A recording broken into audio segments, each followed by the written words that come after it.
केंद्र सरकार की मंशा के अनुरूप इंदौर में प्रशासन ने शहर को भिक्षुक मुक्त बनाने के लिए एक अभियान का मसौदा तैयार किया है। बुधवार को इसी मसले पर सांसद शंकर लालवानी, कलेक्टर मनीष सिंह और निगम कमिश्नर प्रतिभा पाल के साथ ही डीआईजी मनीष कपूरिया की मौजूदगी में अहम बैठक आयोजित की गई। बैठक में तय किया गया कि ऐसे गिरोह जो माफिया का रूप धारण कर बच्चों को भिक्षावृत्ति के धंधे में धकेलने के साथ ही भिक्षावृत्ति को बढ़ावा दे रहे हैं, उनके खिलाफ सख्त एक्शन लिया जाएगा। बैठक में भिक्षावृत्ति के खिलाफ अभियान चला रहे कई एनजीओ के पदाधिकारी भी मौजूद थे। बैठक में तय किया गया कि ऐसे गिरोह और माफिया जो छोटे बच्चों सहित कई लोगों को भिक्षावृत्ति के धंधे में धकेलकर अपनी व्यक्तिगत महत्वाकांक्षाओं को पूरा कर रहे हैं, उनके खिलाफ सख्त अभियान चलाया जाएगा। डीआईजी मनीष कपूरिया ने बताया कि भिक्षावृत्ति की आड़ में नशाखोरी सहित असामाजिक गतिविधियों को भी अंजाम दिया जा रहा है, जिसे लेकर सख्ती बरती जाएगी।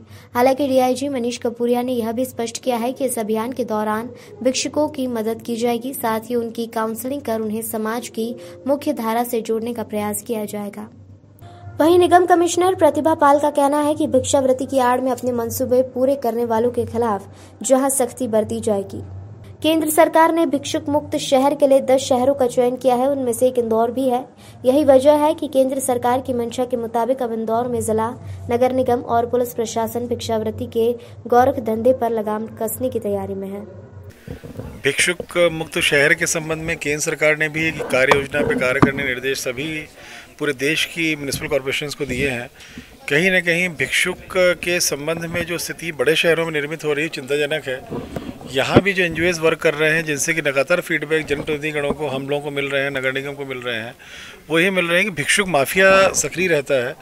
नशे का बहुत ज़्यादा इसमें हो गया है। जो भिक्षुक माफिया कैटेगरी के जो लोग हैं, वो लोग अपने नशे के स्वयं के नशे के लिए और अर्निंग के पॉइंट ऑफ व्यू से इस तरह की चीज़ें कर रहे हैं। बच्चों का गलत उपयोग हो रहा है, बच्चियों का गलत उपयोग हो रहा है, इसमें बुजुर्गों का उपयोग हो रहा है और इसके लिए बहुत सारे फ्रंट्स में काम करने को है। बहुत सेंसिटिव इशू ही है।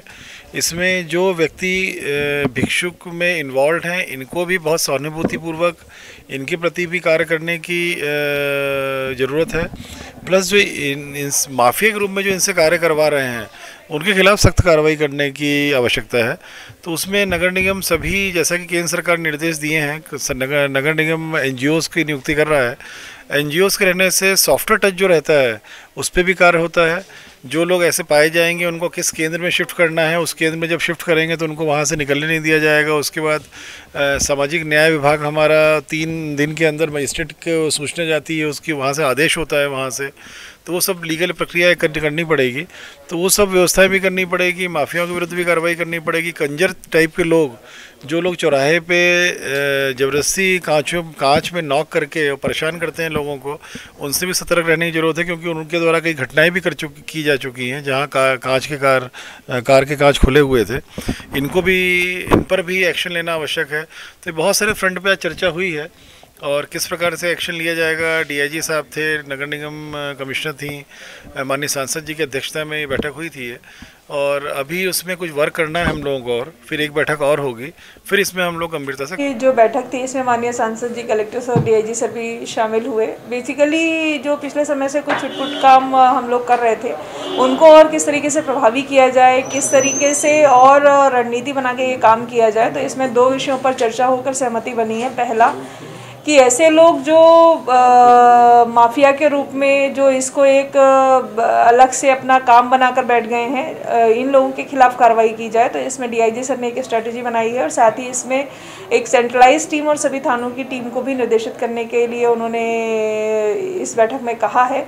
तो इसमें ऐसे लोग जो जानबूझ करके अपने परिवार को, अपने परिवार के लोगों को भीख मांगने पर मजबूर करते हैं और उससे रात में अपना जो पैसा इकट्ठा होता है उसका उपयोग अपने काम में करते हैं, ऐसे लोगों के खिलाफ हम लोग अलग स्तर से कार्रवाई करेंगे और उनके खिलाफ जो भी धाराएं हैं उनमें कार्रवाई होगी। दूसरा जो तरीका है, ऐसे लोग हैं एक प्रकार के जो असहाय हैं और उनकी कोई फैमिली नहीं है, तो उनका रिहेबिलिटेशन, उनका रेस्क्यू करना, उनकी स्किल अपग्रेडेशन, ये नगर निगम की जवाबदारी रहेगी। चूँकि अपना जो भिक्षुक पुनर्वास केंद्र है वो पूरा बन के तैयार हो चुका है। एनजीओ का एम्पैनलमेंट का टेंडर किया जा चुका है, तो जैसे ही एनजीओ एम्पैनल हो जाएंगे, ये कार्रवाई हम लोग ये दोनों स्तरों पर इस बार शुरू करेंगे, जिसमें पुलिस की सख्त कार्रवाई भी रहेगी, साथ ही जो ज़रूरतमंद और असहाय रहेंगे उनका रिहेबिलिटेशन का काम भी नगर निगम की टीम करेगी एनजीओ के माध्यम से।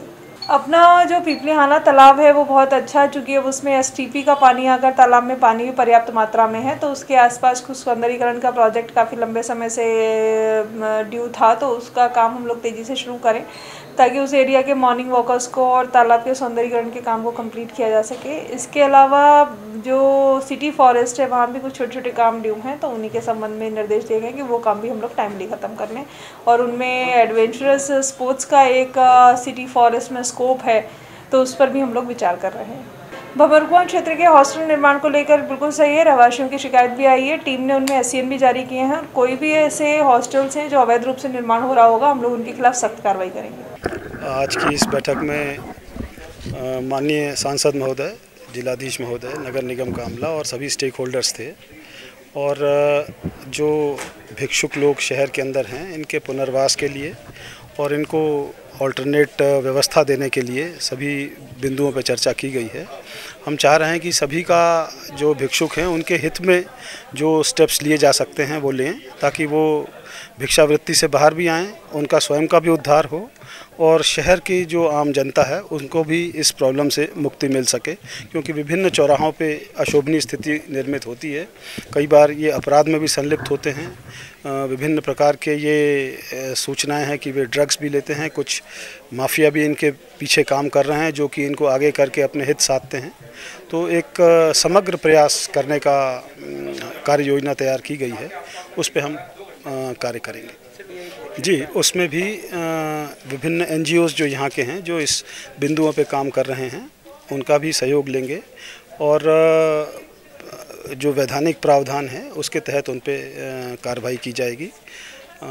इसमें सभी स्टेक होल्डर्स जो स्वास्थ्य विभाग है, महिला बाल विकास विभाग है, नगर निगम है, इन सभी का सहयोग लिया जाएगा। और मूलतः वे भी भारत के नागरिक हैं, उनका एक जो कॉम्प्रिहेंसिव रिहेबिलिटेशन है वो किया जाए कि जो जिस कार्य के लिए सक्षम है, यदि कोई अल्टरनेट प्रोफेशन वो कर सकता है, कोई किसी कार्य धंधे में आ सकता है, तो उसको उस प्रकार का प्रोफेशन भी उसके लिए व्यवस्थाएं की जाएंगी। तो ये एक पूरी तरह से मानवता के तौर पे इसको डील करेंगे और उनके साथ कोई ऐसा व्यवहार नहीं होगा जो कि अपने सभ्य समाज के साथ मैच ना करता हो।